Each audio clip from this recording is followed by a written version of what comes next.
ضلع نوشہرہ اور چارسدہ میں سیلاب سے متاثرہ لوگوں کی مکمل بحالی اور ان کو معاشی طور پر مستحکم کرنے کے حوالے سے تقریب کا انعقاد کیا گیا۔ اسلامک ریلیف پاکستان کے زیر اہتمام منصوبے کی افتتاحی تقریب میں دونوں اضلاع کی سرکاری اور غیر سرکاری فلاحی تنظیموں کے نمائندوں نے شرکت کی۔ شرکاء کو منصوبے کے بارے وضاحت کرتے ہوئے ایریا منیجر فاروق خان اور پروجیکٹ کوآرڈینیٹر فاروق شاہ نے کہا کہ نئے منصوبے کے آغاز کا مقصد متاثرین کی غربت میں کمی لا کر ان کی زندگی بہتر بنانا ہے۔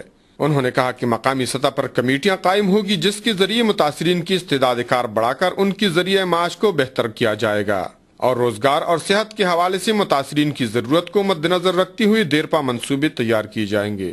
ڈی سی نوشہرہ غلام محمد نے گزشتہ سیلاب میں متاثرین کے لیے تنظیم کی جانب سے بے شمار خدمات کو سراہتے ہوئے ان کا شکریہ ادا کیا اور متاثرین کی بحالی کے لیے مزید ترقیاتی منصوبوں کی امید ظاہر کی۔ اس موقع پر شرکاء کو فلم کے ذریعے تنظیم کے ترقیاتی منصوبوں کی وضاحت کی گئی۔ کفایت اللہ، اے نیوز، نوشہرہ۔